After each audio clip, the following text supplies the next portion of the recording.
Boa tarde, pessoal. Tudo bem com vocês? Hoje, Boa dia tarde. 30 de... Boa tarde, professor Napoleão. Boa tarde, Hoje, Ivan.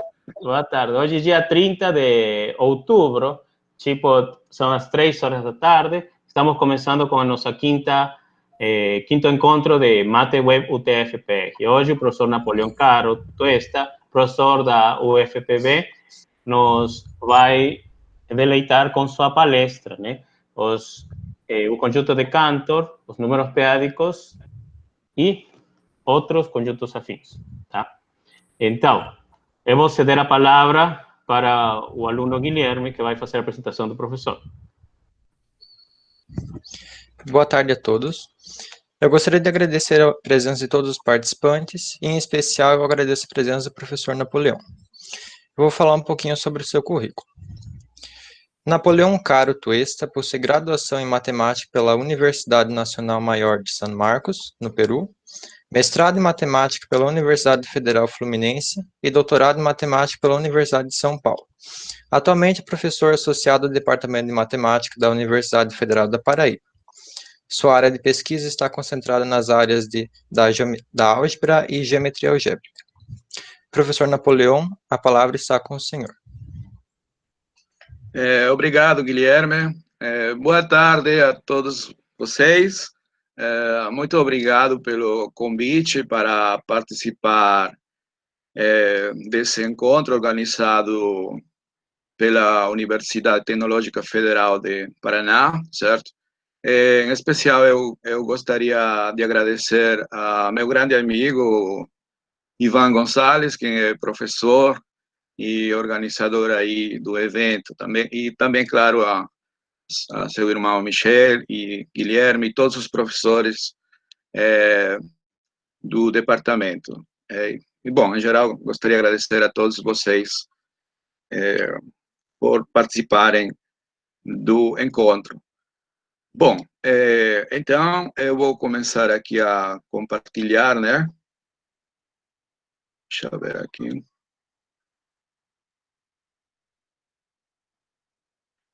Certo. Então, hoje vou falar um pouco sobre o conjunto de Cantor, inteiros p-ádicos e outros objetos semelhantes. Semelhantes em que sentido? Bem, vamos descobrir isso então. Ok, então, o objetivo principal desse seminário é apresentar um velho teorema, porém muito interessante, muito bacana, devido ao Luitzen Egbertus Jan Brouwer.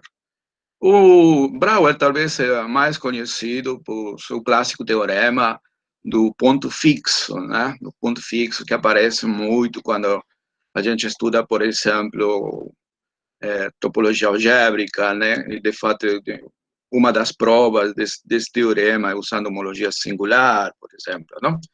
Ok, mas o teorema que eu vou falar é com relação ao conjunto de Cantor.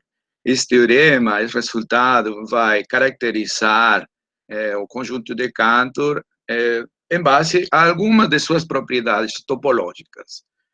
Então, desde esse ponto de vista, os inteiros p-ádicos e outros espaços que a gente vai apresentar vão ser homeomorfos ao conjunto de Cantor e, portanto, vão representar o mesmo objeto, certo? Então, vamos começar nosso seminário, certo? Lembrando a definição e as propriedades básicas, muitas delas conhecidas, sobre o conjunto de Cantor, o conjunto ternário de Cantor, né? Bom, esse conjunto aí chama-se assim, ou denomina-se assim, né? Depois, em homenagem ao famoso matemático George Ferdinand Ludwig Philipp Cantor, né? Como ele é obtido? Bom, ele é obtido a partir do intervalo 0,1 da seguinte forma. A gente considera o intervalo 0,1 e então removemos desse intervalo, dividimos em três partes iguais, né? Seriam os intervalos 0, 1 terço, 2 terços e 1. Então, a gente remove o terço médio. Então, ficamos com os intervalos 0,1/3 e 2/3, 1. E na seguinte etapa, a gente faz a mesma coisa com os intervalos da primeira etapa. Quer dizer, o intervalo 0,1/3 é dividido em 3 partes, então retiramos a parte central, a parte do meio, certo? E a mesma coisa com o outro intervalo 2/3, 1.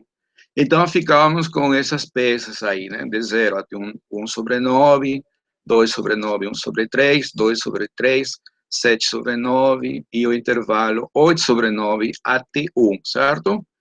Bom, e a gente continua esse processo, certo? Muito bem. Então, aqui a gente tem um gráfico que ilustra o procedimento que a gente acabou de comentar, né? Temos um intervalo 0,1 dividido em 3 partes iguais, certo? E são retiradas as partes centrais.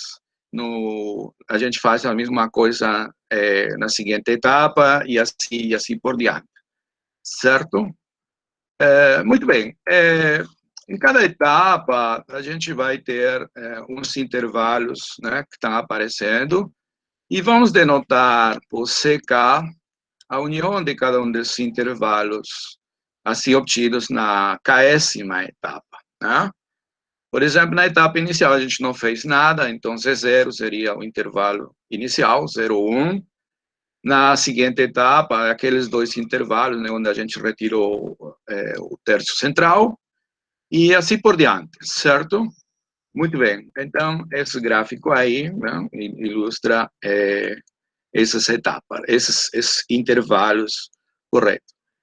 Pois bem, o conjunto ternário de Cantor ele é definido como sendo a interseção de todos esses conjuntos CK. Perfeito? Muito bem. Então, essa é a definição do conjunto ternário de Cantor, certo?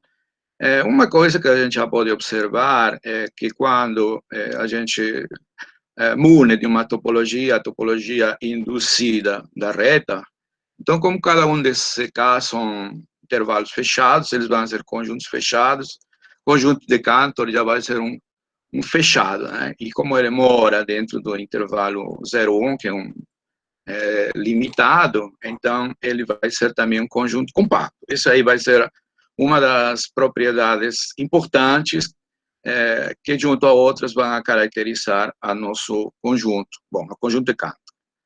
Certo? Bem, mas antes disso, uma propriedade bastante interessante, né? Porém, na época não era muito aceitada, né? Porque, digamos, fugia da intuição, né? Tanto assim que Cantor teve muitos problemas com os grandes matemáticos da sua época, particularmente o Kronecker, por exemplo, esse daqui, né? Olha, em cada etapa, né, a gente retira 2K-1 subintervalos. Cada um desses tem comprimento 1/3K. Então, se nós somamos os comprimentos de toda a parte retirada, a gente obtém essa progressão geométrica aí, né? Primeiro retiramos um intervalo, o terço central, ele tem comprimento 1/3. Depois a gente retirou dois intervalos, né? Cada um de comprimento 1/3 ao quadrado, então retiramos 2, então fica 2/3 quadrado, depois 8. E então, se somamos todos esses comprimentos das partes retiradas, né, e aplicando aquela formulinha de uma série geométrica de razão 2/3, então o resultado vai ser 1. Mas o comprimento do intervalo 0,1 é 1 também. Então, o comprimento do conjunto ternário de Cantor é 0. Retiramos tudo que for retirado tem comprimento 1. 1 menos 1 seria 0, né? Então, esse aqui é uma das coisas, como eu já falei, que fugem da intuição, né? Principalmente na época de Cantor, né, que foi muito atacado porque foi pouco compreendido por suas ideias e trabalhos inovadores, como teoria dos conjuntos, né, e outras coisas. Bem, desde uma perspectiva aritmética, né, o que significa o conjunto de Cantor? Quando um elemento, um número real do intervalo 0, 1, ele vai pertencer ao conjunto de Cantor se somente se, quando a gente trabalha em base 3, é usado apenas os dígitos 0 e 2. Isso aí é porque, por exemplo, na primeira etapa, a gente retira o terço central. Então, aí estamos retirando aqueles caras que tem, se você representa como 0,1 a 2, então esse A1 não vai ser 1, está retirando essa parte. Depois, retirar 2 diferente de 1. Então, você vai ficar apenas usando os dígitos 0 e 2, certo? Esse procedimento aí, ou essa caracterização, pode ser usada, por exemplo, para ver o conjunto de Cantor no vazio. Depois veremos, de uma maneira mais geral, como que a gente prova que esse tipo de conjuntos não é vazio, né? Então, 1 sobre 3, claramente, em base 3, você escreve como 0,1, mas isso também tem outra representação, como 0,022222, né? Certo? Então, na segunda representação, apenas está usando os dígitos 0 e 2, né? Dígitos pares, portanto, ele vai ser um elemento do conjunto de Cantor, né? Pelo menos 1 sobre 3 pertence ao conjunto de Cantor, né? 1 sobre 2, não. 1 sobre 2, se você representa em base 3, a representação é 0,111. Então, utiliza pelo menos 1, então 1 sobre 2 não pertence ao conjunto de Cantor, certo? Então, como um corolário rápido, né, a gente vai usar dígitos 0 e 2, 0, 2, 0, 2, né? Então, usando o método da diagonal de Cantor, você já consegue provar, né, que o conjunto de Cantor não é numerável, né? Ou seja, não existe uma objeção com o conjunto dos números naturais, certo? Esse tipo de coisas que eu estou falando agora, certo? Por exemplo, aparecem já no clássico livro do Elon Lages Lima, né, no seu curso de análise, volume 1, aparecem esse tipo de propriedades e realmente ele prova com bastantes detalhes.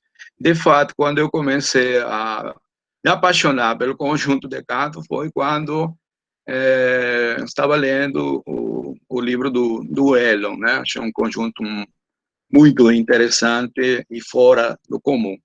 Bem, mas agora eu quero explorar o conjunto de Cantor como um espaço topológico. O conjunto de Cantor está dentro do intervalo 0,1, dentro da reta R, então pode ser munido com a topologia induzida dos reais, certo? Então, ele vai ter as seguintes propriedades. Ele é compacto, como já vimos, né? Ele é compacto de maneira geral, né? Em topologia significa um espaço no qual toda cobertura aberta, né, por conjuntos abertos, possui sempre uma subcobertura finita. Mas no caso da reta, isso aí pode ser caracterizado como um conjunto que é fechado e limitado. Então, o conjunto de Cantor, uma interseção de fechado, será fechado, e como está dentro do intervalo 0,1, que é limitado, então vai ser limitado. Então, por causa dessa caracterização, né, o conjunto de Cantor é compacto. Agora, o conjunto de Cantor, ele é totalmente desconexo. Em geral, um espaço é chamado assim se as componentes conexas são apenas pontos, ou seja, com conjuntos unitários, né? Ou seja, no conjunto de Cantor você não vai encontrar intervalos, não é nenhum intervalo, apenas pontos vão estar contidos dentro do conjunto de Cantor. Outra coisa interessante é que o conjunto de Cantor, né, vai possuir uma base, obviamente a base de um espaço topológico são abertos, né? Mas esses abertos também são simultaneamente fechados, ou seja, o que você conhece na literatura como Kloppensets, né? Ou seja, conjuntos que são fechados fechados e abertos simultaneamente. Como o compacto, na verdade, a propriedade 2 e a propriedade 3, em geral, são equivalentes. A gente vai ver isso em breve. E outra coisa a mais é que ele, como espaço topológico, é perfeito, né? Bom, ele como subconjunto da reta, ele é fechado e não possui pontos isolados, ou seja, todos os pontos do conjunto de Cantor são pontos de acumulação, ou melhor, o conjunto de Cantor coincide com seu derivado, né? Mas eu estou vendo como espaço, então, apenas como espaço significa que ele é denso em si mesmo, né? Ou seja, não possui pontos isolados, não é isso? Ok, essas propriedades, como eu falei, não são difíceis de demonstrar, certo? O Elon fala muito desse tipo de propriedades. Eu acho que a terceira propriedade ele não fala utilizando essa definição aí, mas dá muitas ideias para você provar esse tipo de propriedades. Ok. Bom, então, inicialmente a gente viu o conjunto de Cantor mergulhado dentro da reta, mas ele pode ser definido de maneira intrínseca também, ou seja, como um espaço abstrato, né? Ok, então a gente pega uma quantidade enumerável, infinita, né, de cópias do espaço discreto, 0, 1, ou seja, esse conjunto formado por zeros e 1 está equipado com a topologia discreta, em particular, vão ser compactos. Então, o produto de todos desses espaços discretos, certo, é munido da topologia produto, certo? E o teorema de Tikhonov, né, que é um clássico teorema da topologia, certo? Mostra que produto direto de espaços compactos é compacto. Portanto, então, esse X aí, certo? Esse produto de uma quantidade numeral de cópias desse espaço discreto é compacto. Mais ainda, esse espaço é metrizável, né? Isso significa que você pode definir uma distância, uma métrica dentro desse espaço. Qual seria essa métrica? Pois bem, essa métrica é definida como a distância entre dois elementos de X, né, que seriam tipo sequências, né? Ela vai ser 0, obviamente, se essas sequências são a mesma coisa, né? Se é o mesmo elemento. E vai ser definida como sendo 2 elevado a menos n, se antes de n, todas essas coordenadas coincidem, e na seguinte etapa já são diferentes. Esse 2 pode ser substituído, na verdade, por qualquer número real maior que menos 1, certo? Então, esse daí define uma distância sobre x, uma métrica, né? Que, na verdade, é uma ultramétrica, né? Ultramétrica significa que, obviamente, como métrica satisfaz a desigualdade triangular, mas também satisfaz, né, a desigualdade ultramétrica, a distância entre dois pontos é menor ou igual que o máximo entre essas distâncias, né? O interessante é que essa topologia induzida por essa métrica vai coincidir com a topologia produto, né? Porque, veja, X foi munido da topologia produto, ele já tem sua topologia, agora estou definindo uma distância, essa distância induz uma topologia, pois essa topologia coincide, né, com essa topologia produto. Perfeito. O que é interessante é que o conjunto de Cantor e esse espaço que acabamos de definir realmente são A mesma coisa topologicamente, ou seja, são homeomorfos, né? Bem, uma prova rápida disso daí é pegar, por exemplo, uma sequência, né, um elemento aí. Este x e podem ser zeros ou 1, zeros ou 1. E aqui usar o fato de que todo elemento do conjunto de Cantor ternário, né, é escrito em base 3, usando apenas dígitos pares, zeros ou 2. Então, você multiplica por 2 aqui, né, e coloca essa representação em base 3, certo? Não é difícil ver que isso aí é uma objeção contínua, né, incluso. A gente calcula rapidamente a inversa, certo? Mas no lugar de provar que a inversa é contínua, a gente usa, por exemplo, o fato que x é compacto. Então, se você pegar qualquer fechado dentro de um compacto, é compacto, certo? Então, a imagem contínua de um compacto, e como se é um espaço de Hausdorff, né, um espaço dentro de um espaço métrico, né? Então, ele vai ser fechado. Ou seja, essa abjeção contínua leva fechados sem fechados. Portanto, isso mostra, então, que a inversa também é contínua, né? Então, é um homeomorfismo. Pois bem, então, se o conjunto de Cantor ternário pode ser visto de uma maneira abstrata, como aquele X que foi apresentado faz pouco. Existem conjuntos de Cantor generalizados, seguindo essa ideia do conjunto ternário, né?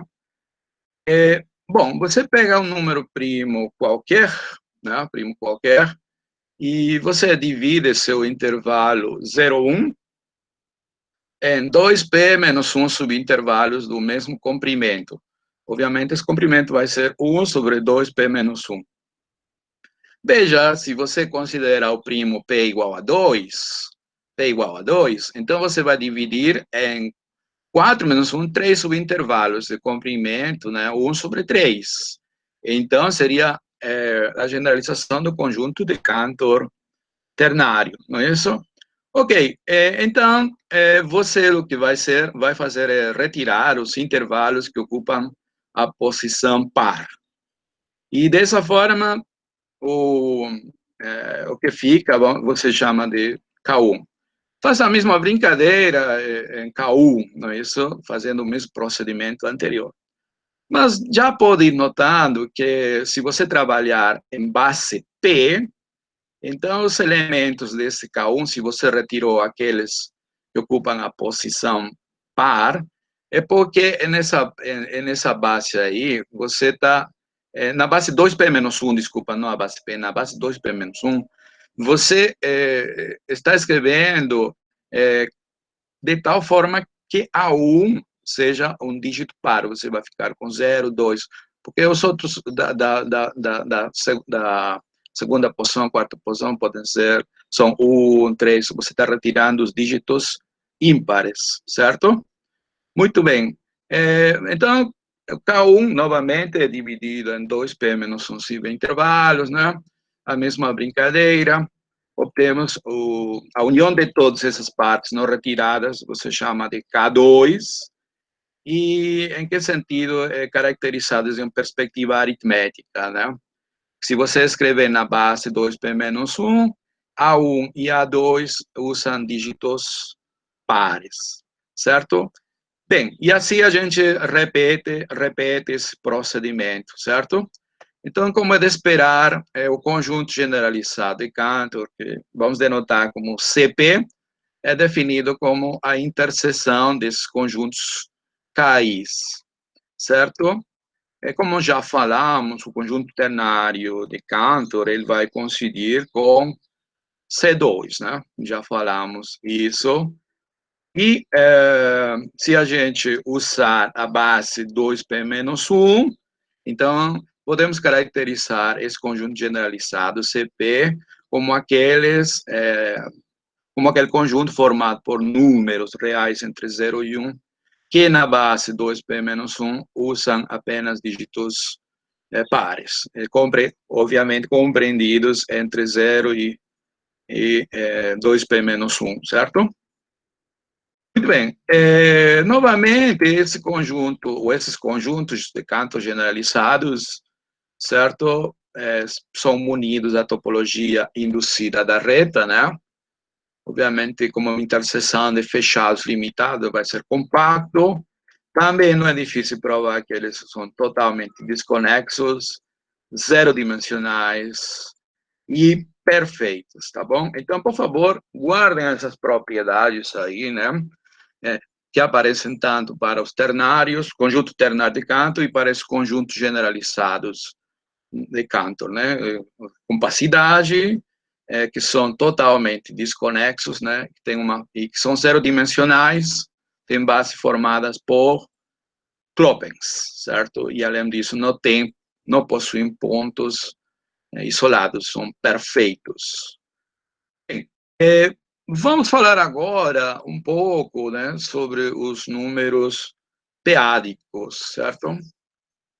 Um pouquinho de história, os números p-ádicos, eles foram introduzidos, né, aparecem nos trabalhos de Kurt Hansel, um matemático alemão que trabalhava em teoria algébrica dos números, mas, de uma maneira implícita, ele já aparecia em uns trabalhos anteriores de Kummer, né? Kummer, outro matemático alemão, cujo interesse estava focado principalmente no último teorema de Fermat, né?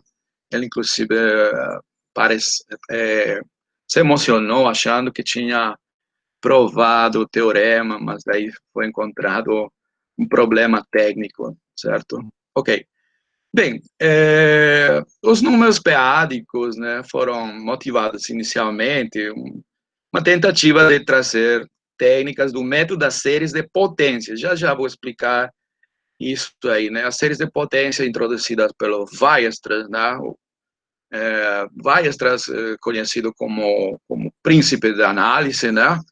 Porém, tem uma frase interessante, bacana, de Hadamard, que dizia que o príncipe da análise, né, na verdade, foi algebrista, né, fazendo referência a que Weierstrass trabalhava muito com séries de potência, as quais, na verdade, são manipuladas e usadas bastante no contexto da álgebra.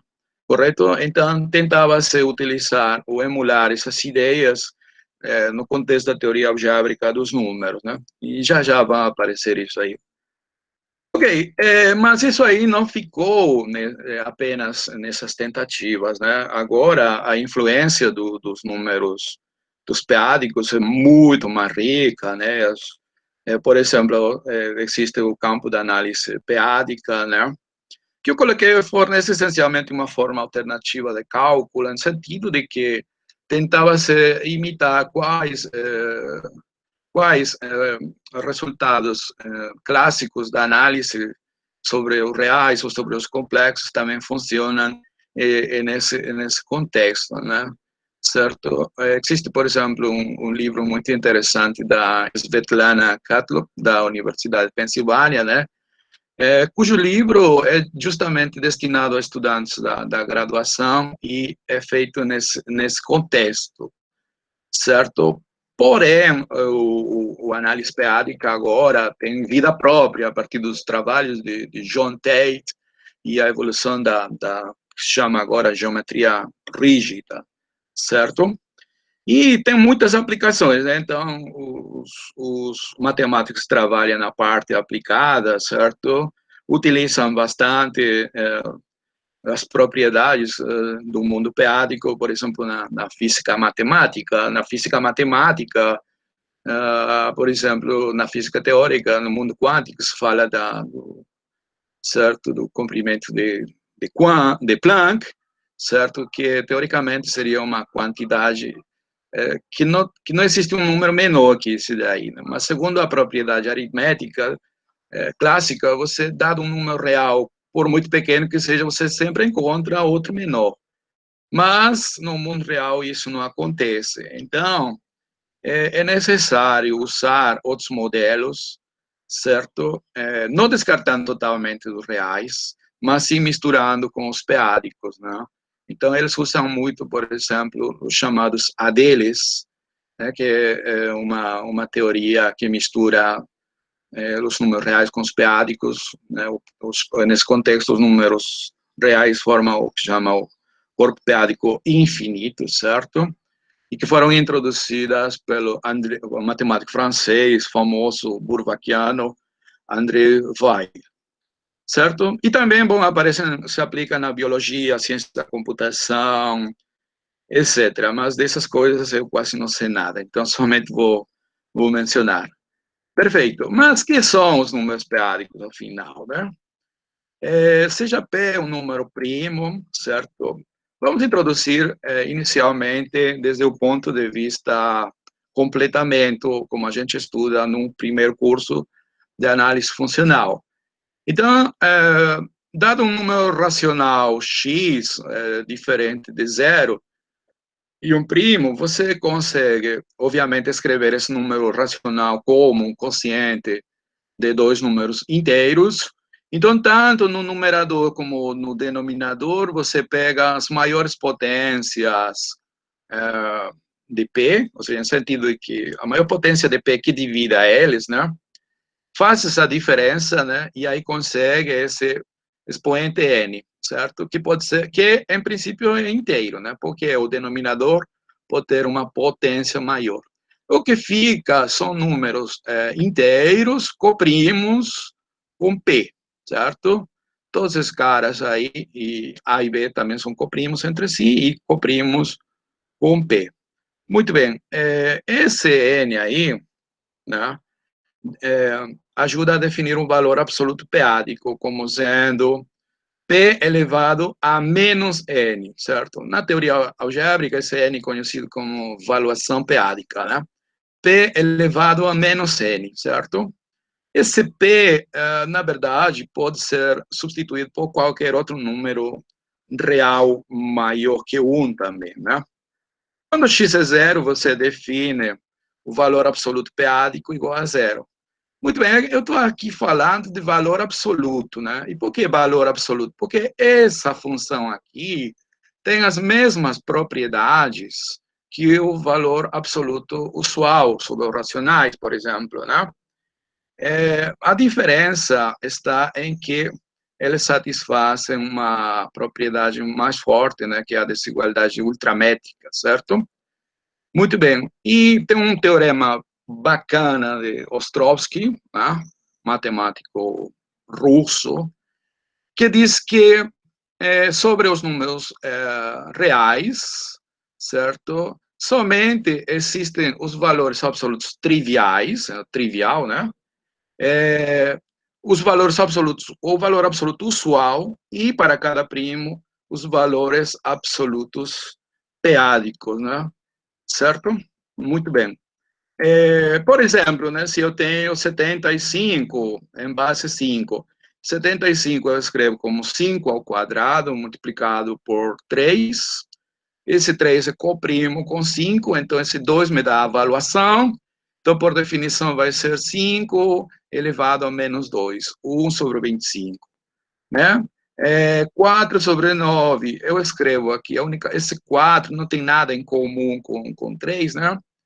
Esse 9, 3 a menos 2, então esse menos 2 dá a avaliação p-ádica. O valor absoluto vai ser 3 elevado ao oposto, ou seja, 3 elevado ao quadrado, certo? Bom, 11 sobre 15, por exemplo, sobre a avaliação 2-ádica, né? Eles não têm nada em comum, são ímpares, então é 1, claramente. Certo? Obviamente, o valor absoluto p-ádico, né, como o valor absoluto usual, induz uma métrica. E essa métrica é conhecida como a métrica p-ádica, né? Então, a distância entre dois racionais é igual ao valor absoluto da distância, o valor absoluto p-ádico dessa distância. Para primos diferentes, essas métricas vão a dar, fornecem topologias diferentes, certo? Ok. Bem, uma curiosidade, por exemplo, né? Quando P igual a 7, né? Aqui eu tenho um número muito grande, né? 28.814, 2, certo? Esses números aí estão mais próximos que 3 e 2 na distância setiádica. Por quê? Porque a distância vai ser valor absoluto da diferença, só que a diferença aí vai aparecer um 7 elevado à quarta, né, por 13, e então o valor absoluto vai ser 1 sobre 7 à quarta, ou seja, esse número aqui. Mas 2 e 3, que no mundo clássico tão próximo, né, aqui tem a distância 1, porém esse número aqui é menor. Então, nesse aspecto, esses dois números estão mais próximos, correto? Muito bem. A pergunta, então, se você tem um espaço métrico, né? Normalmente vocês perguntam se ele é um espaço bom para trabalhar. Então, é completo? Não. Que é com relação ao valor absoluto usual, nós sabemos que não é completo, por essa necessidade de completar, e então você obtém os números reais. Então, vocês podem perguntar a mesma coisa com relação à métrica p-ádica, e a resposta também é negativa, não é completo. Por que não é completo? Na verdade, pode ser demonstrado, né, para qualquer número primo, mas aqui eu vou dar apenas para p igual a 5, a maneira de exemplo, né? Para p igual a 5, é possível construir uma sequência de inteiros. Isso aqui, na verdade, é resolver equações, congruência, né? Uma sequência de inteiros com essas propriedades. A(n) ao quadrado mais 1 vai ser sempre congruente com 0 módulo 5n. Ou seja, 5e elevado a n vai dividir a n quadrado mais 1, qualquer que seja o n, é natural. E também a n mais 1 vai ser congruente com a n. Então, significa que 5 elevado a n divide a diferença da n mais 1 menos a n. Então, isso significa que a métrica 5-ádica é menor ou igual que 5 sobre n, né?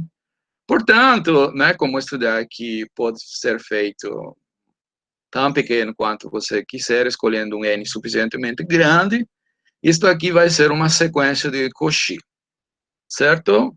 Então, essa sequência de Cauchy, se ela fosse convergente, então teria um limite, digamos, igual a x.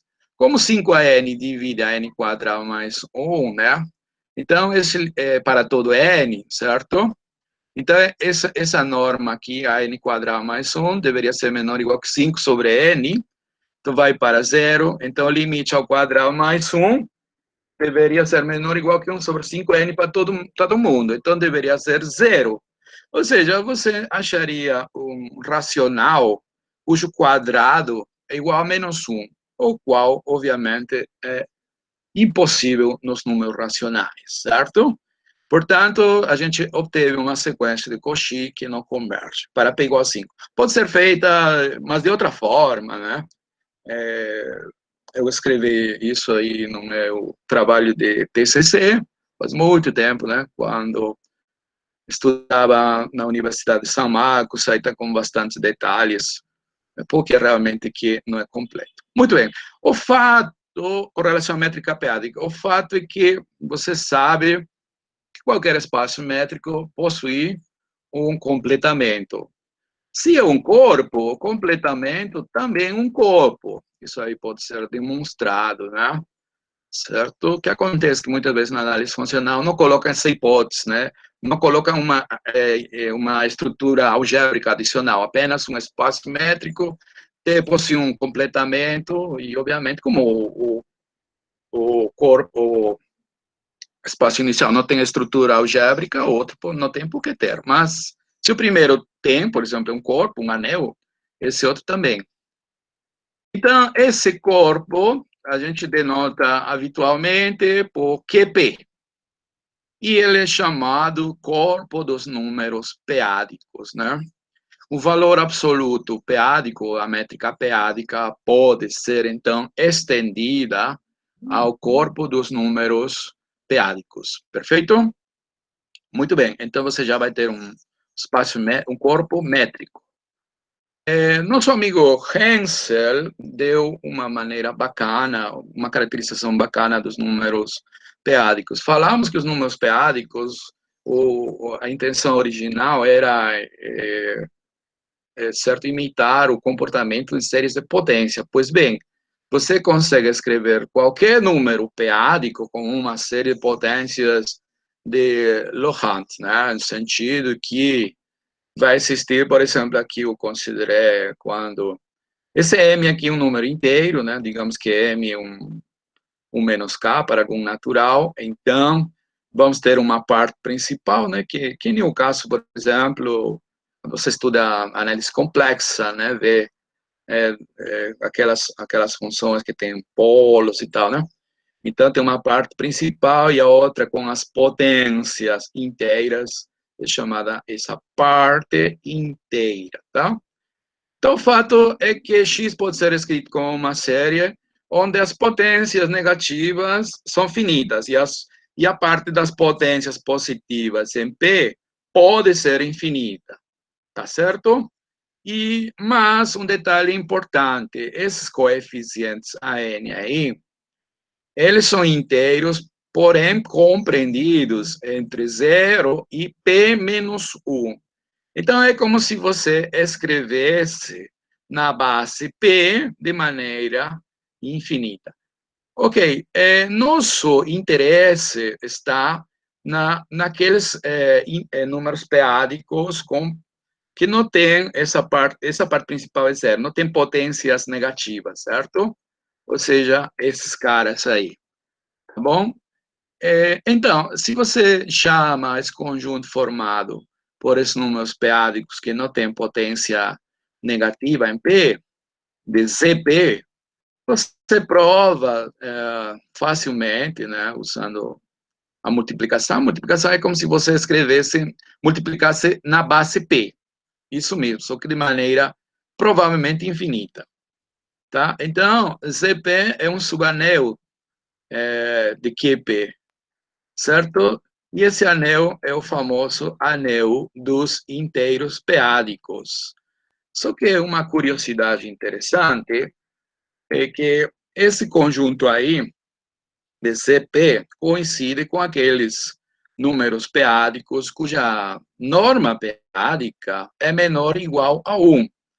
Então, geometricamente, ZP representa a bola unitária fechada do QP. Não é isso? Isso é louco, né? Porque você tem, por exemplo, o reais e tem o intervalo menos 1 fechado, né? Certo? E digamos que com... se ele acaso ele é um subanel do reais? Claro que não, né? Certo? Muito bem.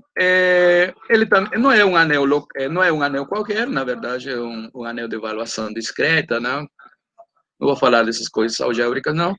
Apenas dizer que ZP é um anel local, né? Portanto, tem um único ideal maximal, e o único ideal maximal vai ser o PZP, que coincide com a bola unitária, ou seja, com a bola unitária aberta, ou seja, com aqueles inteiros p-ádicos cujo valor absoluto é estritamente menor que 1, por causa desse P aí.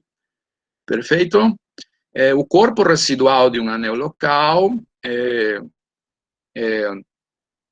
o quociente, né, do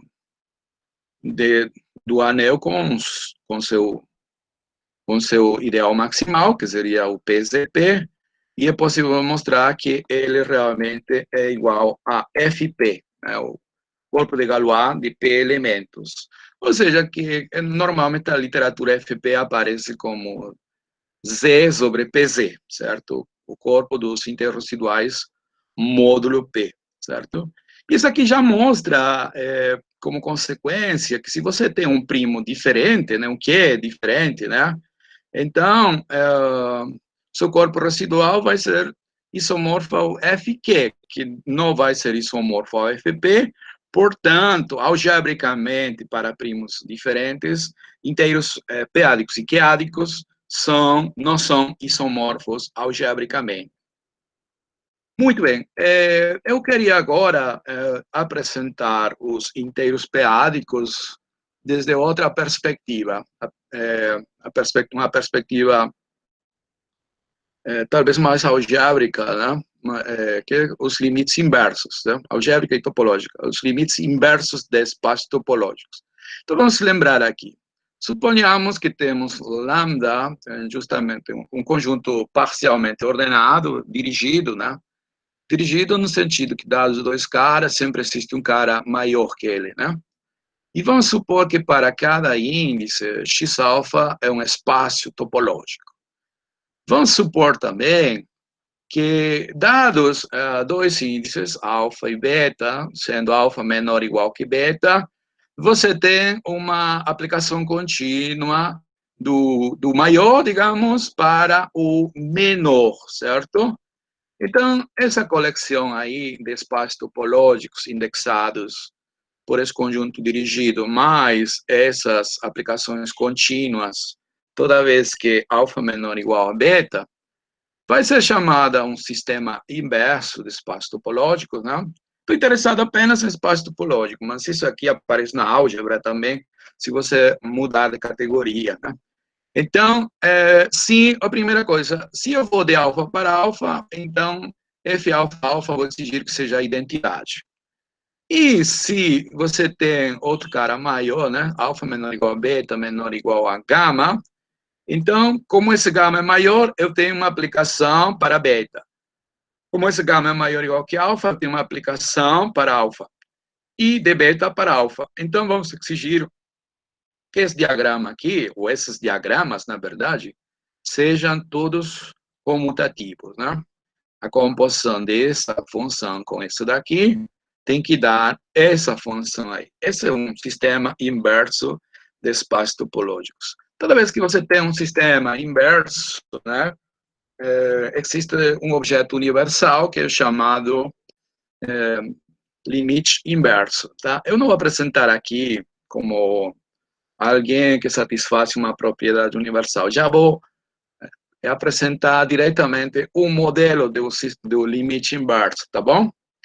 Então, é o seguinte, né? Considere o produto direto de todos esses espaços topológicos, certo? Tá aqui.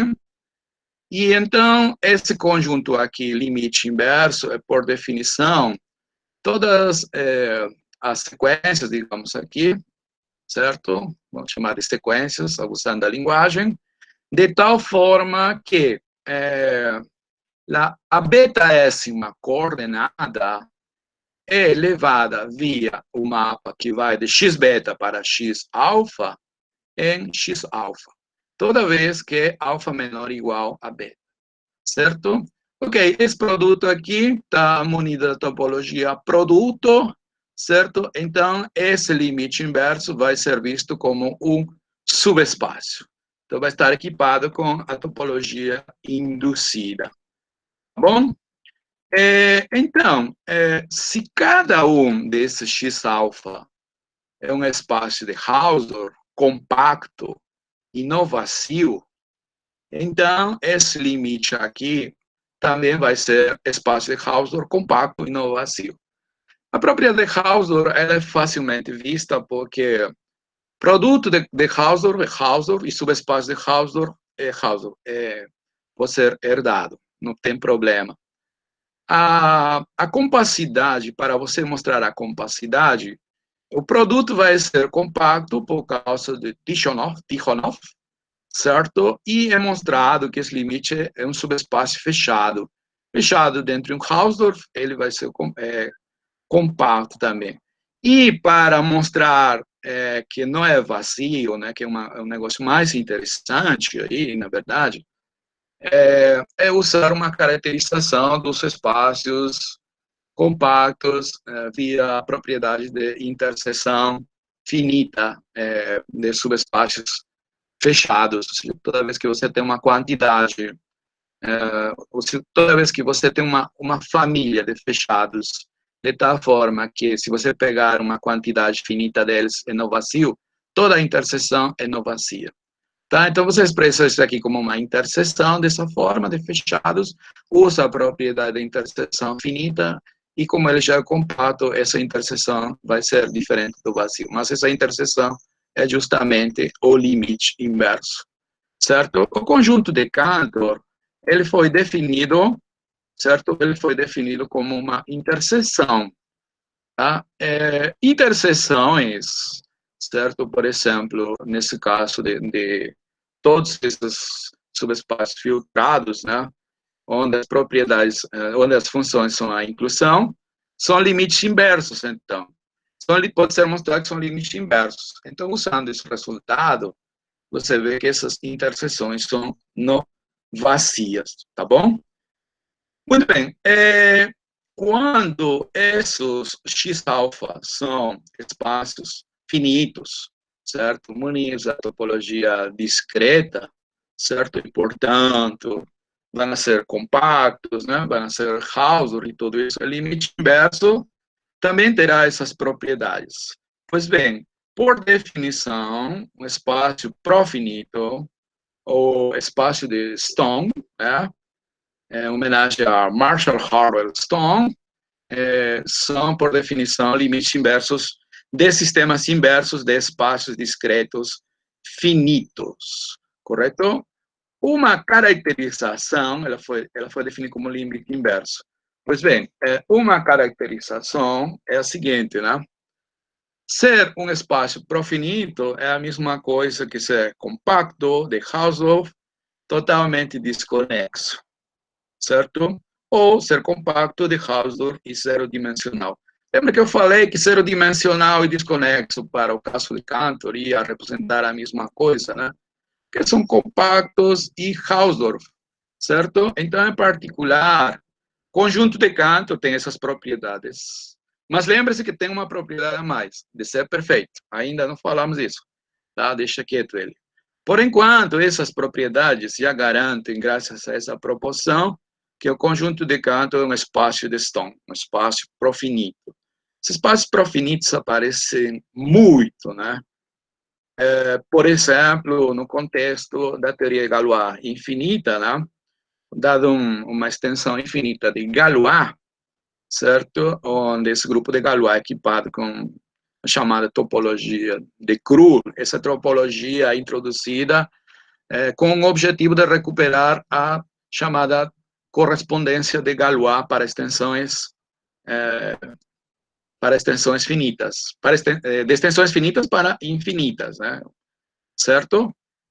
Pois bem, esses grupos de Galois são espaços profinitos. Como grupos, na verdade, são grupos profinitos, né? Eu ministrei um mini curso sobre grupos profinitos, teoria Galois, faz uns 2, 3 anos atrás, na Universidade Maior de São Marcos, né? Ok, outra coisa interessante, né, para chamar a atenção de vocês, por exemplo, muitas vezes em topologia, em uma análise, né, se usa a chamada compactificação, a one compactification, né, de Stone-Chet, né, mas nesse caso, a compactificação de Stone-Chet beta-n é um objeto universal, é um espaço compacto, mais uma aplicação contínua, certo? Que satisfaz uma propriedade universal, certo? Então, essa compactificação do conjunto dos números naturais com a topologia discreta também é um exemplo interessante de espaço profinito. A seguir, veremos que os inteiros p-ádicos também são espaços profinitos. Bom, grupos profinitos. Como? Os inteiros p-ádicos foram definidos como um subanel dos números p-ádicos, né, como uma bola unitária fechada, né, apareceu assim. Mas, veja bem, se você tomar esse sistema inverso aqui, esses quocientes inteiros residuais, né, módulo Pn mais 1, eu vou para Pn de maneira natural. Aqui tomo a classe módulo Pn mais 1 e faço corresponder à classe módulo Pn. Esse aí vai estar bem definida, ela é um mapa sobrejetivo e tal. E se cada um desses que são conjuntos finitos, cada um desses daqui que são conjuntos finitos é munido da topologia discreta, então o limite inverso desse negócio aí, certo? O limite inverso desse negócio aí vai ser um espaço profinito, por definição, certo? Bem, vou mostrar agora que o CP é a mesma coisa que esse limite inverso. Como? Para cada natural, considere essa aplicação de CP. Lembre-se que os inteiros p-ádicos são aqueles que podem ser escritos como séries de potência, né? Com potências de P não negativas. Então, eu expresso aqui, certo? E vou fazer um truncamento até n-1 somente, até n-1, sair PIs. E vou tomar o representante, tá bom? Vou tomar o representante, ou seja, este aqui é uma classe módulo PNZ. Ok, então não é difícil ver que esses mapas são compatíveis com esses mapas naturais aqui, no sentido que esses diagramas aqui são comutativos, né? Sempre indo do maior para o menor, certo?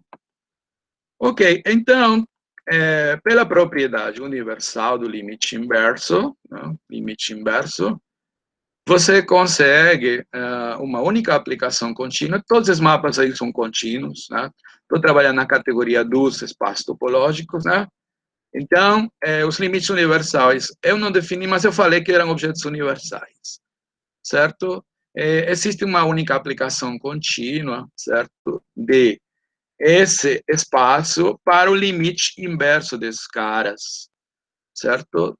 De tal forma que esses mapas aqui, compostos com as projeções, quem é a projeção? Essas projeções aqui, ele foi definido como um subespaço do produto direto. O produto direto tem naturalmente as projeções.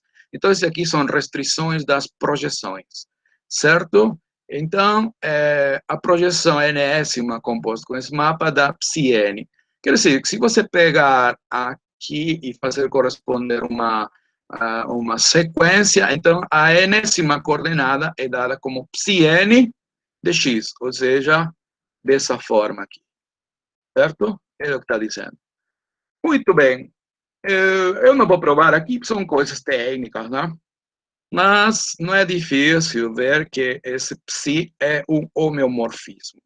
Como este rapaz da direita é um limite inverso de espaços finitos discretos, ele vai ser um espaço de Stone, um espaço profinito.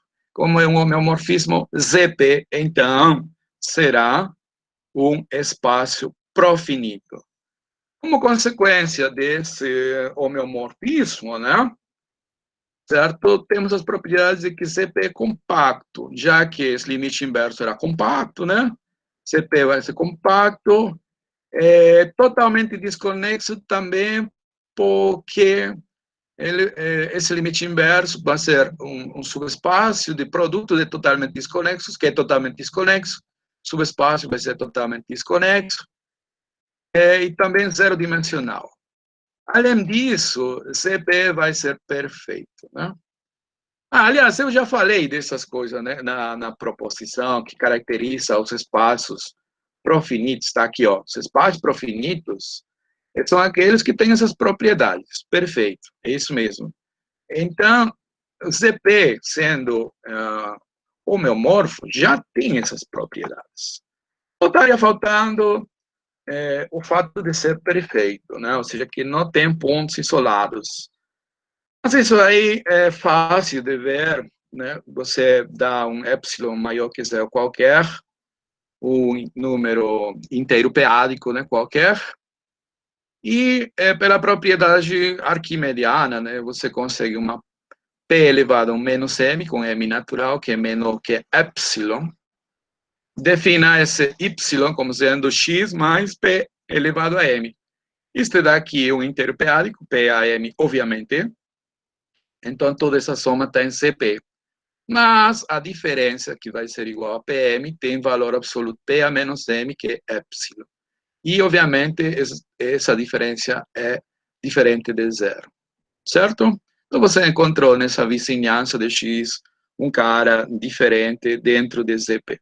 Então, ZP não possui pontos isolados, perfeito? Todos são pontos de acumulação. Isso garante de que ele é perfeito. Muito bem, aqui temos algumas representações geométricas, nesse caso de Z3. Né? Talvez no seguinte gráfico seja mais simples de observar. Né? Então, esse daqui, essas bolinhas aí vão indicar, por exemplo, os caras que estão na bolinha verde, porque eles, ou na bolinha amarela primeiro, né? 0, 1 e 2. A distância entre esses caras é 1. Depois, dentro do verde, é porque a distância é 1 sobre 3. Está entre os azuis, 1 sobre 3 ao quadrado. Dentro desses outros, 1 sobre 3 ao cubo e coisas desse tipo, né? Então, esse tipo de figuras são usadas para dar uma visualização, certo, aos números p-ádicos. Olha aqui uma coisa muito bacana que eu gostei. Esse daqui é um quadro do pintor espanhol Salvador Dalí, certo? Então, acho que ele na época estava morando nos Estados Unidos, né? Acho que foi no ano 40, por aí, e a Segunda Guerra Mundial tinha começado, né? Então, obviamente, ele estava em contra da guerra e tal, né? E para, de alguma forma, manifestar seu protesto, né? Ele pintou esse quadro chamado, que é conhecido como a face da guerra, não é isso? Começa com um cara, esse cara mata outro, esse outro mata outro, e assim vai sucessivamente, certo? Mas veja a semelhança entre essa representação, né? E esse daqui, por exemplo, certo? Então, você pode ver a face da guerra de Salvador Dalí como uma visualização dos inteiros três-ádicos também, né? Os inteiros três-ádicos como limites inversos, certo?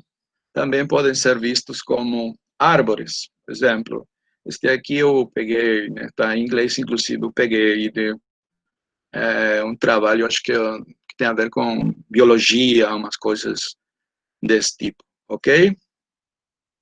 Ok, bem, e vamos voltando, agora já conhecemos alguma coisa sobre os números p-ádicos e já sabemos Cantor, e curiosamente, ambos os conjuntos têm essas mesmas propriedades, né? Então, será que existem relações? Vamos lá. Os espaços C2, por enquanto, C2. C2 e o conjunto ternário de Cantor são homeomorfos. Olha, a prova é bastante simples. Todo inteiro 2-ádico pode ser escrito dessa forma, né? A0, potências de 2, positivas ou não negativas, certo? E aqui, em base 3, em base 3 você somente usa dígitos pares, zeros ou 2, certo? Então, você faz esse aí, né? Multiplica por 2, certo? Então, vai ter, este aqui pode ser, já que este daqui é 0, 1, esse aí é 0, 1, está permitido dentro dos dois ádicos trabalhar apenas com zeros ou 1, se multiplicar por 2, vai ser 0 ou 2. E este 3 aqui embaixo é porque você está representando em base 3, então vai trabalhar com frações, certo? E é fácil dar uma inversa de C para C2. O fato é que isso daí é uma objeção contínua, normalmente usando aquela propriedade, né, que é clássico da topologia quando você trabalha com compactos, Hausdorff, que quer mostrar aqui um negócio homeomorfo, usa esse fato, que já foi usado antes, né? Usamos a compacidade de C2 e o fato de que C é Hausdorff, então toda objeção contínua vai ser um homeomorfismo. C2 e C. Mas lembre-se que C foi generalizado para conjuntos generalizados, os CPs, onde C2 era justamente C2 era justamente o conjunto ternário de Cantor, e é homeomorfo a Z2. Então, de maneira geral, né, os espaços ZP, inteiros p-ádicos, e os conjuntos generalizados de Cantor também são homeomorfos. Qual é a técnica? Exatamente a mesma. Já que em CP você pode escrever na base 2p-1, usando apenas dígitos pares. Essa é a ideia. Isso é uma abdição contínua. Este cara aqui já vimos que é compacto, e esse daqui é Hausdorff. Portanto, isso aí fornece um homeomorfismo, tá bom? Muito bem, agora sim vamos ao teorema de Brouwer, certo? O teorema de Brouwer vai mostrar que essas coisas não são coincidências ou apenas casos particulares. Esse teorema, como eu já falei, é um teorema bastante velho, mas não sei se é muito conhecido, tá? Mas mesmo se for conhecido, é um teorema muito velho, belo, aliás. Em 1910, Lutzen Egbertul John Brouwer, né? Ele escreveu um artigo intitulado On the Structure of Perfect Sets of Points, onde, entre outras coisas, demonstrou o seguinte resultado. Olha, interessante. O conjunto de Cantor, ternário, né, é o único, a menos de homeomorfismo, espaço métrico compacto, totalmente desconexo e perfeito. Ou seja, essas propriedades de ser espaço métrico compacto, totalmente desconexo e perfeito caracterizam o conjunto de Cantor. Qualquer outro espaço com essas mesmas propriedades é necessariamente homeomorfo ao conjunto de Cantor. Certo? Eu gostaria de dar uma noção assim rápida da prova, né? Porque a prova é bastante técnica, então obviamente não dá aqui para fazer essa prova, né? Mas vamos dar o sketch, né? Precisamos algumas noções rapidamente. Por exemplo, a noção de refinamento, uma noção que você estuda no contexto da topologia, né? Se eu tenho duas coberturas abertas de um mesmo espaço, né? Então, dizemos que V refina U se existe uma função, né, do conjunto de índices da segunda, de qual vai refinar, para o primeiro, tal que Vj está contido em U tal J, para todo J. Ou seja, em outras palavras, cada elemento, cada conjunto que participa da segunda cobertura está contido dentro de algum conjunto da segunda cobertura, certo? Como a gente vai trabalhar? Aí pode existir um ou outro. Então, para facilitar, para escolher apenas uma, a gente trabalha com funções, certo? E a gente denota V menor ou igual a 1. Esse daqui pode ser trocado também, depende do contexto. Se você vai trabalhar com limites diretos, trabalha ao contrário. Como é nosso caso, estamos interessados em limites inversos, você vai trabalhar dessa forma. Então, esse daqui define uma ordem parcial no conjunto, por exemplo, das coberturas, certo? Dizer que uma refina a outra, certo? Uma ordem parcial. Ok. O interessante aqui é o seguinte: se você tem uma sequência de coberturas abertas, de tal forma que o 2 refina o 1, o 3 refina o 2, o 4 refina o 3 e assim, certo? Bom, vamos a supor, este aqui é um negócio bastante técnico, né? Como o 3 refina o 2, ou o n refina o n menos 1, então vai existir um mapa, como definido anteriormente, do conjunto de índices de o n para o n menos 1. Não, isso vamos chamar isso daqui de aplicação de refinamento.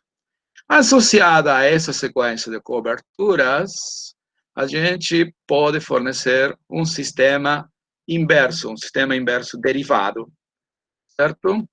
X1, X2, X3. Esse XN, na verdade, são as mesmas coberturas, só que olhadas como conjuntos, certo? Onde seus elementos são justamente os conjuntos que estão dentro dessa, que formam parte das coberturas, certo? E esses FN, certo? Este daqui é um conjunto cujo elemento, por exemplo, é o NJ, esse elemento aqui. Então, vou fazer corresponder o elemento UN-1 tal N de J, né? Que está aqui já, JN-1. Ok. Bem, como eu disse, não é muito simples de entender essas coisas, mas tudo bem. Vamos assumir que toda vez que você tem uma sequência de coberturas abertas, então é associado um sistema inverso derivado. Pronto, certo? E esse sistema inverso, obviamente, vai ter um limite inverso. A gente vai precisar de dois lemas, né, antes de demonstrar o teorema de Brouwer. Lema 1, se você tem um espaço métrico compacto, totalmente desconexo, então, é possível achar coberturas abertas, finitas, que no caso anterior, tal que o N refina o N-1, mas com a condição de que os conjuntos abertos juntos tenham diâmetro menor que 1 sobre 2 elevado a N. E a parte 2 é que se você tem o limite ou o sistema inverso derivado associado a essa sequência aqui, então o espaço X é homeomorfo ao limite inverso desses Xn, tá? Perfeito. E o lema 2, né? O lema 2, um lema técnico também, espaço de Hausdorff compacto, totalmente desconexo. Qualquer subconjunto aberto no vazio, certo? Pode ser cindido como uma união de abertos disjuntos 2 a 2. Qualquer N. Eu quero 3, tá? Eu posso expressar ele como uma união de 3 abertos disjuntos 2 a 2 no vazios. Quero 1000, também posso. A quantidade que você quiser. Perfeito? E agora sim, vamos a dar um sketch da prova de Brouwer. Lembra que o teorema de Brouwer diz que o conjunto de Cantor é o único que tem essas propriedades, ser espaço métrico, compacto, totalmente desconexo, certo? E perfeito. Então, vamos a dar dois espaços métricos com essas propriedades e provaremos que eles são homeomorfos. Pelo lema 1, eu posso escolher, olha, pelo lema 1, posso escolher, dado como X é um espaço métrico compacto, já posso escolher uma sequência, né, de coberturas abertas com conjuntos abertos disjuntos com esse diâmetro menor que 1 sobre 2n, tal que o n refina o n menos 1. Eu escolho, então, tanto para x como para y. Certo? Isso aí é permitido graças ao lema 1, certo? E o lema 2, certo? O lema 2 garante o quê? Toda vez que você tem um aberto no vazio, você pode expressar ele como uma união de quantos conjuntos você quiser, de juntos 2 a 2 no vazios. Então, o lema 2 permite assumir que para cada N, essas coberturas possuem o mesmo número de conjuntos. Certo? Aqui tem uma coisa, essa parte aqui é a parte técnica, certo? Então, se a primeira cobertura, digamos, tem M elementos, posso escolher a outra com M elementos, graças ao lema 2, certo? Como o U2 é uma cobertura, desculpa, um refinamento, então cada um desses caras vai ser união de elementos desse daqui. E cada um desses caras daqui, união de elementos de V2. Novamente, o lema 2 garante que essa quantidade que participa nas uniões respectivas, você pode escolher a mesma. Porque se não tem isso, você Cinde, né? Toda vez que for necessário, tá bom? E quando você adiciona mais e mais, o diâmetro, nosso diâmetro está limitado por 1/2n, toma conjuntos menores, então tá tudo perfeito, né? Ok, então a escolha pode ser com uma condição técnica aqui, certo? O fato, né? O fato é que quando você associa os sistemas inversos, né? Tanto a sequência UN e VN como escolhido anteriormente, localmente você pode definir um homeomorfismo, associando o UNJ, que são os elementos do XN, o VNJ, nesse caminho tal, um caminho ordenado, como antes, né? De tal forma que você consiga um homeomorfismo. Então, se cada um dos φNs são homeomorfismos, então os respectivos limites inversos também serão homeomorfos. Então, esse limite xn vai ser homeomorfo a yn, porque localmente são. Mas, pelo lema 1, já vimos que x é homeomorfo ao limite inverso do sistema inverso derivado. E a mesma coisa para y. Então, por transitividade, x e y serão homeomorfos, tá bom? Isso aí é a prova, bom, não a prova, o sketch da prova, não é isso? Certo?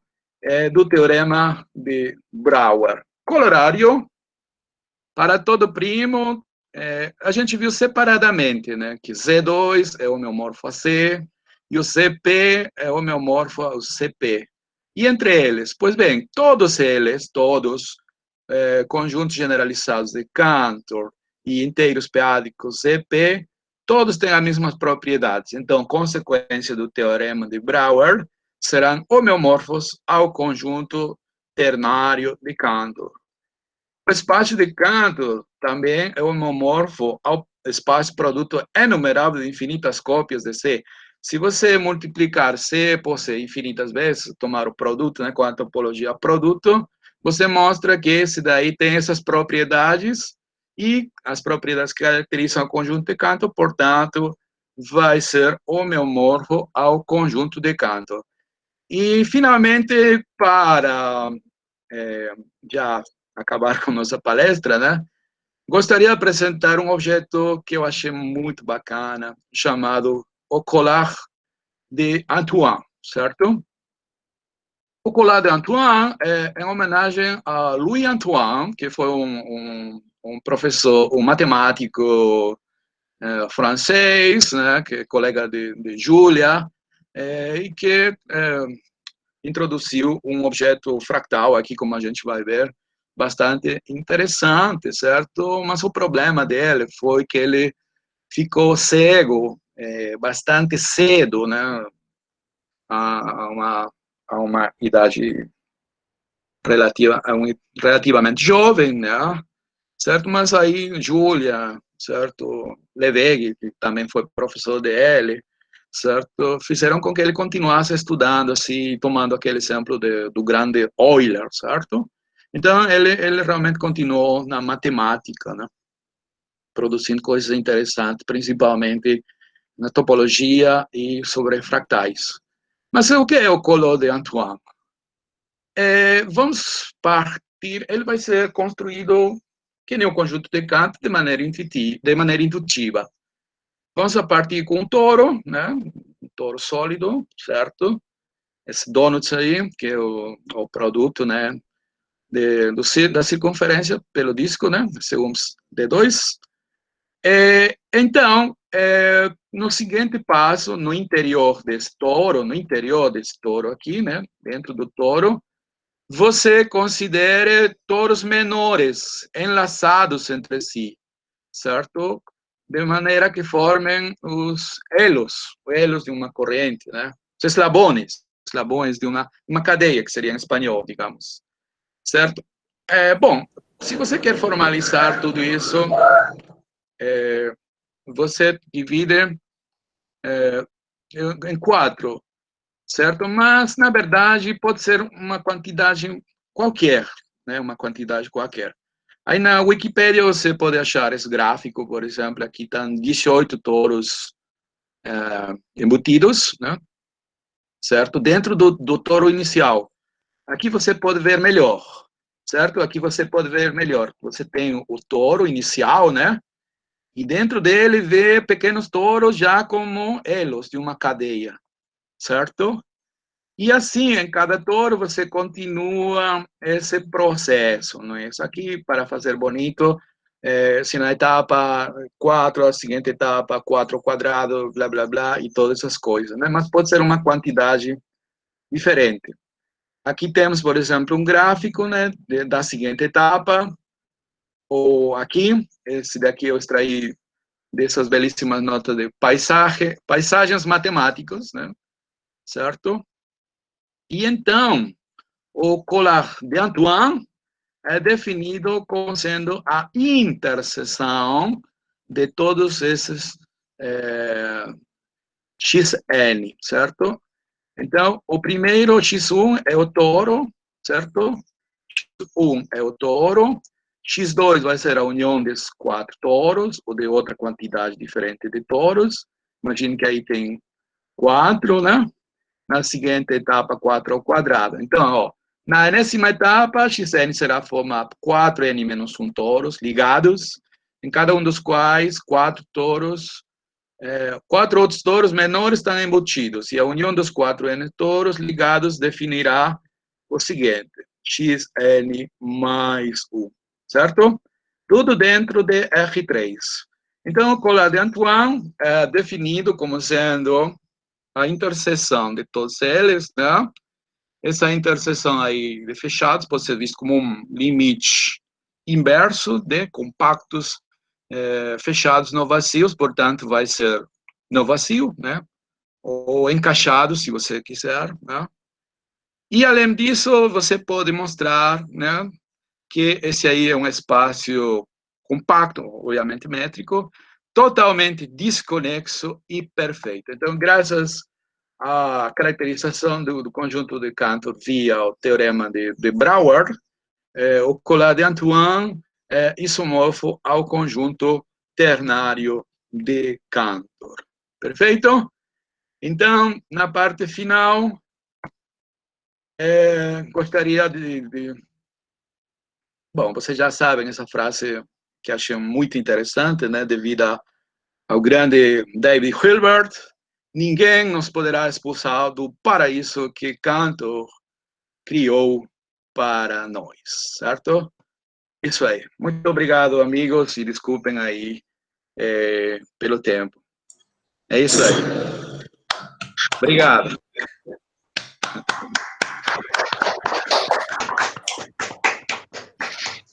Muito obrigado, professor Napoleão, pela palestra, bastante intuitiva e bem amena. Eu gostei dos gráficos do colar de Antoine.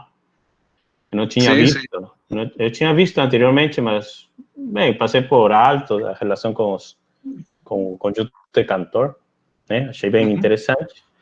E, bem, aproveito, então, a oportunidade, pessoal, para o público presente. Quem quiser, por favor, fazer alguma pergunta ao professor Napoleão?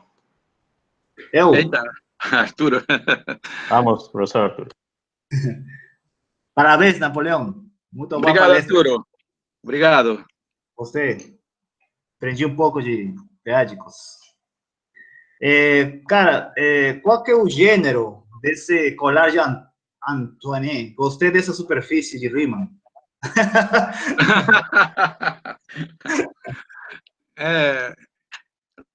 Não sei, você sabe, você é o geômetra.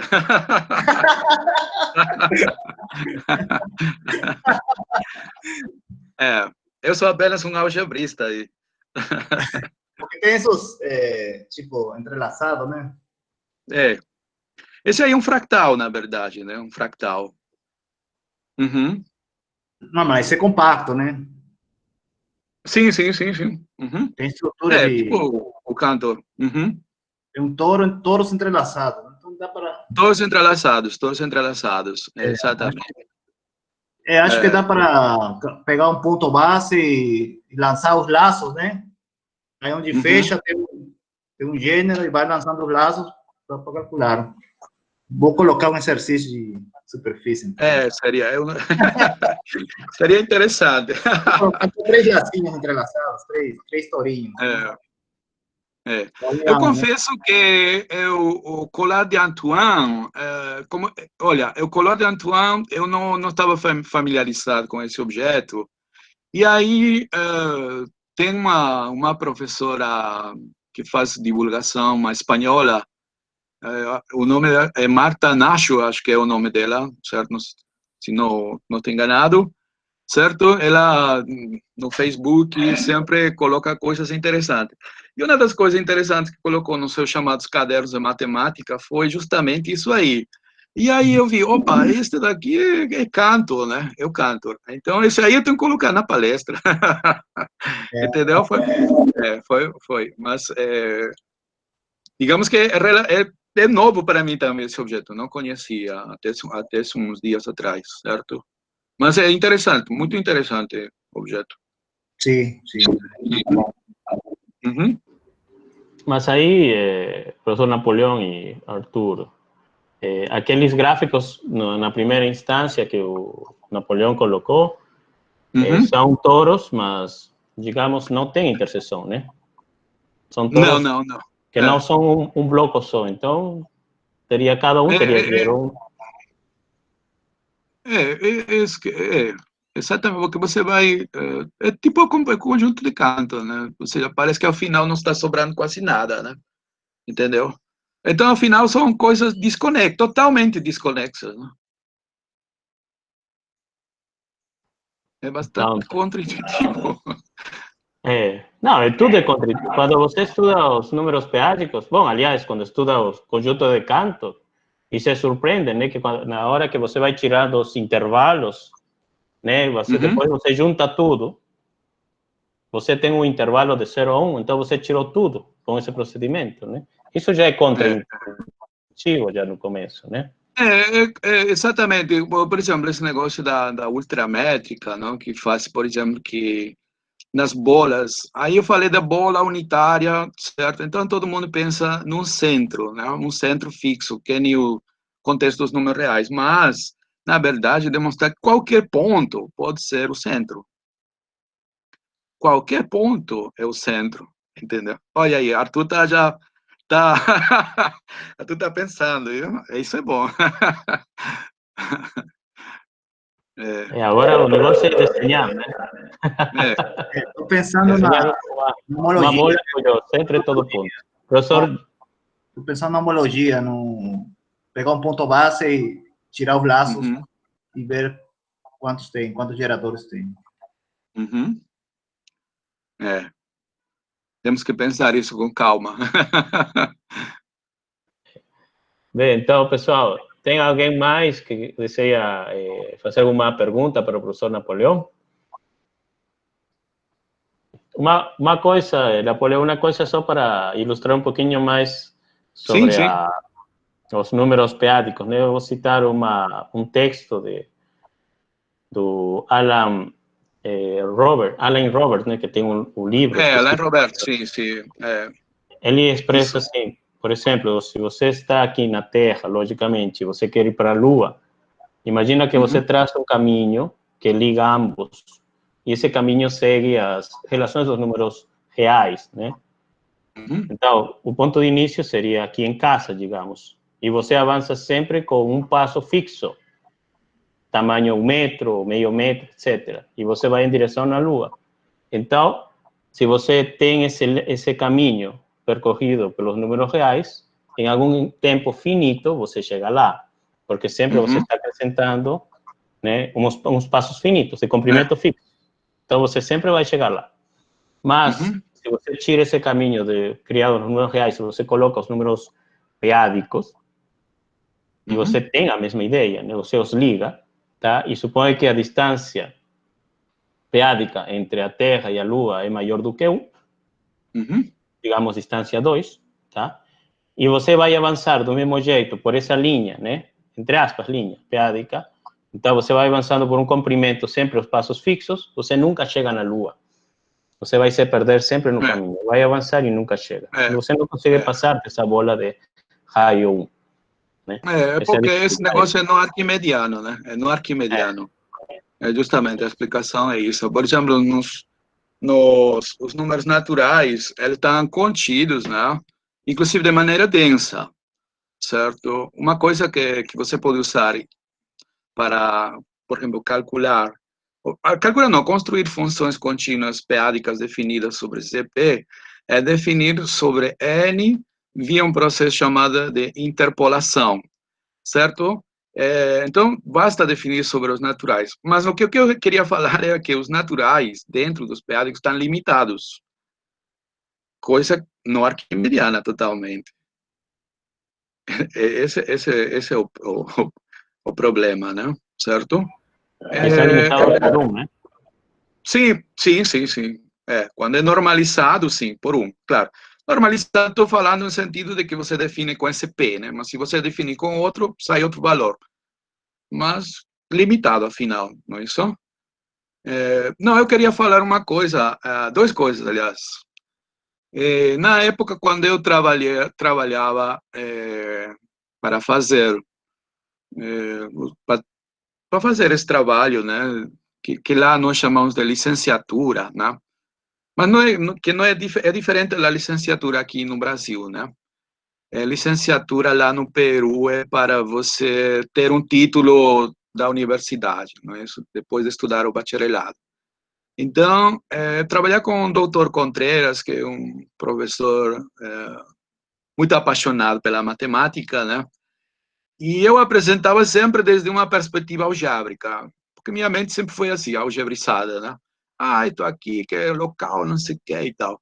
E aí ele sempre me perguntava, e qual é a interpretação geométrica, qual é a geometria detrás disso, né? E foram essas coisas, né, esse tipo de perguntas, que fizeram com que eu estudasse mais o conjunto de Cantor, a visualização dos p-ádicos como fractais. E a geometria realmente é fractal, não é isso? A geometria, representações, né? Existem vários papers nessa direção, onde mostram diferentes representações, e todas de tipo fractal dos conjuntos de Cantor, certo? Dos p-ádicos. E a outra coisa que eu queria falar é sobre, eu não sei se está presente, eu vi quando iniciou aqui a palestra, estava Henry Zorrilla, que na época foi meu aluno, quando ele era estudante da Universidade Villarreal, aí em Lima, né? E ele me pediu para um tema para que ele possa fazer, né, sua dissertação, né, sua licenciatura.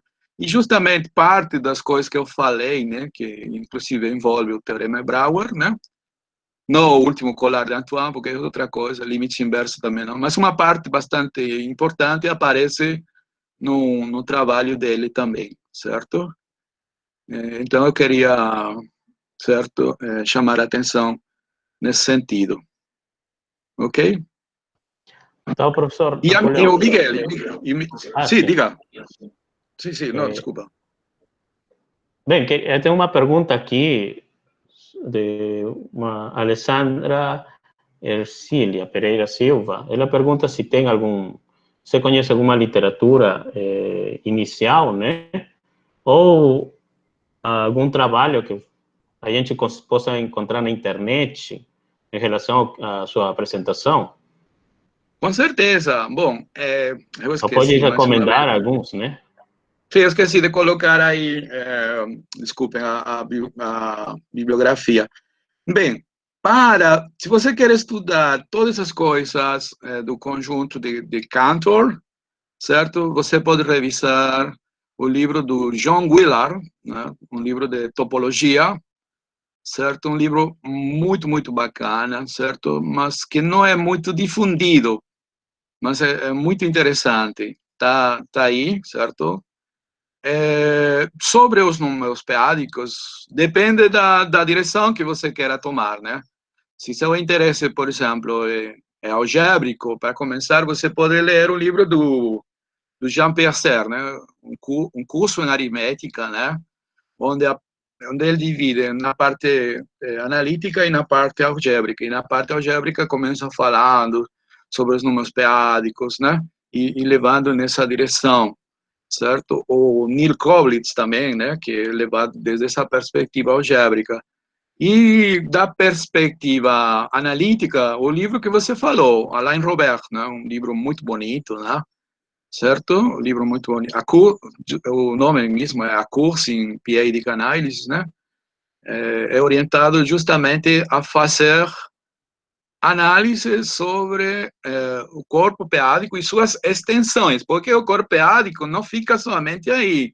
Você tem o QP, então aí você pode se perguntar, quem é o caso dos reais? Este daqui é algebricamente fechado? Então você mostra que não. Então, por exemplo, no caso dos reais, certo?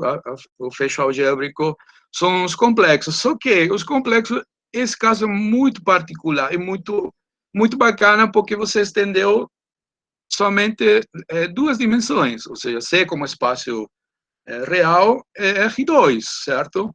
Mas, normalmente, os fechos algébricos são extensões infinitas, certo? E mais ainda, depois de você... O problema, nos casos p-ádicos, é que você, depois de fazer esse processo, perde completeza métrica. Aí tem que completar novamente, certo? Entendeu? Primeiro completa algebricamente, né? Ou seja, fecho algébrico, mas esse aí deixa de ser fechado metricamente, tem que completar metricamente novamente, e então esse aí é o objeto que você vai trabalhar, esse seria o CP, ou seja, o análogo aos complexos, certo? E é sobre esse campo que você faria, digamos, o análogo ao análise complexa, ou a geometria rígida, certo? Certo? Aí, esse aí pode interessar a nosso amigo Arturo. E existem também na direção do análise funcional. O livro, por exemplo, você quer recuperar os teoremas clássicos da análise funcional, Ramban, né, que teorema de aplicação aberta, todo esse tipo de coisa, né? Então, Chikov é um livro bastante interessante nessa direção. Se há pesquisa, com certeza, há muita pesquisa sobre isso, em os diferentes aspectos que eu estou falando, né? Os diferentes aspectos, né? Análise funcional, análise p-ádica mesmo, né? Aplicações, criptografia, biologia, física, matemática, há muita coisa aí, certo? Para que o pessoal está ativo a nível de pesquisa. Inclusive, tem caras que estão trabalhando sistemas dinâmicos p-ádicos também, né? Tem, eu não conheço, ou seja, eu não sei exatamente o que estão, mas eu vi que há papers nessa direção. Uhum. Não sei se responde à pergunta, mas eu conheço ela, depois eu entro em contato com ela para falar explicitamente dos livros que falei. Tá bom? Certo, professor Napoleão.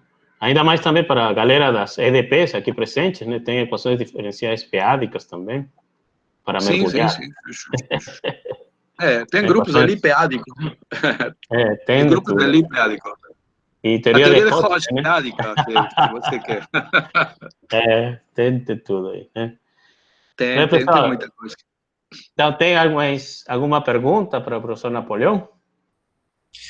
Eu tenho mais uma pergunta aqui. Sim. Ô, Guilherme.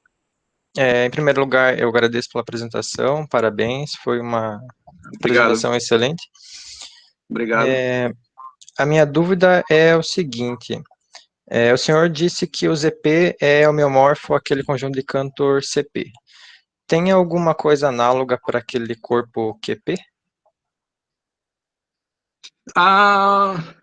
Certo. Boa pergunta. O problema é que QP ele não é compacto, né? QP não é compacto. QP é localmente compacto, entendeu? Desde algebricamente, o QP é o corpo de frações de CP, certo? mas topologicamente ele não é compacto, ele é localmente compacto, sim. Falha isso. Mas ele vai ser totalmente desconexo, ele vai ser perfeito, certo? Métrico, obviamente, mas o problema é que não vai ser compacto. Exatamente, Mas existe algum outro conjunto que dê para construir algum homeomorfismo? Olha, o que você poderia fazer, e eu acho que isso tem, é que você pode expressar QP como uma união, digamos, acho que é numerável, acho que é um numerável, sabe por quê? É o seguinte, né? Por exemplo, uma união de bolas, todas elas, uma união enumerável, dá para fazer isso, uma união enumerável de bolas fechadas. Todas essas bolas fechadas seriam homeomorfas à bola fechada de raio 1, que seria o ZP. Então, seriam uniões de juntas de CPs. Então, seria tipo uma união de juntas de conjuntos de Cantor, mais ou menos nesse estilo, certo? Ou seja, usando a topologia da união de junta. Eu acho que por aí, certo? Porque não poderia ser produto, não, porque produto é Cantor, já vimos. Enumerável produto é Cantor. Então, deveria ser uma união de Cantors, certo? União de Cantor. Eu acho que nesse livro de física peádica, faz lembrar aí o autor, Ivan, esses três russos que trabalham. O Volovich. Volovich. Volovich, eu acho que tem uma coisa assim, onde tem essa decomposição de QP, como eu falei, certo? Mas eu vou tentar pensar melhor, mas é por aí o caminho, certo? Mas muito boa a pergunta, agradeço, realmente interessante. Isso aí. Eu agradeço a resposta, professor. Nada. Ainda está Claro, devendo. tipo... Mas eu falo com o Ivan aí, tá? Obrigado. Certo. Obrigado pela atenção. Como para caracterizar, né, o QP. Né, isso é interessante.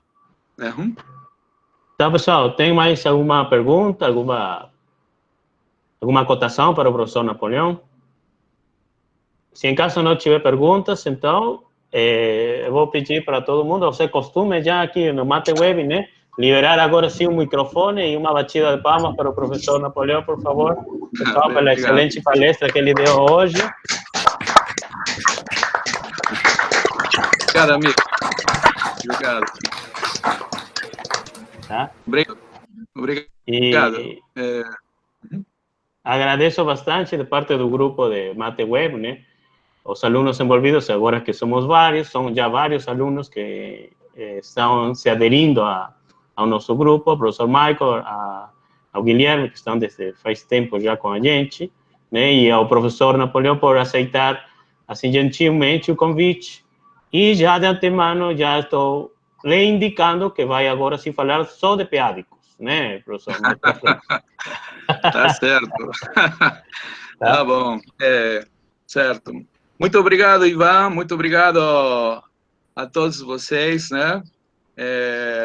E também parabenizar vocês pela excelente iniciativa de organizar, né, esse tipo de seminários, eventos, né, que aproximam mais, eu não sei se periodicamente ou no sentido usual, aos matemáticos, mas de fato que há né, eu acho que pode ser mais peádico.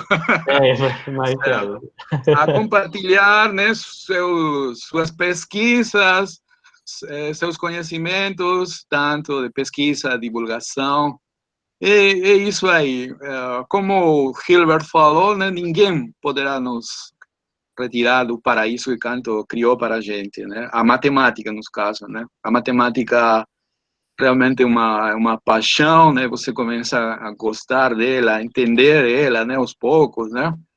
E você nunca mais se desliga desse mundo, tá certo? E isso aí. Muito obrigado a todos vocês. Um abraço para cada um de vocês. Então, muito obrigado, professor Napoleão.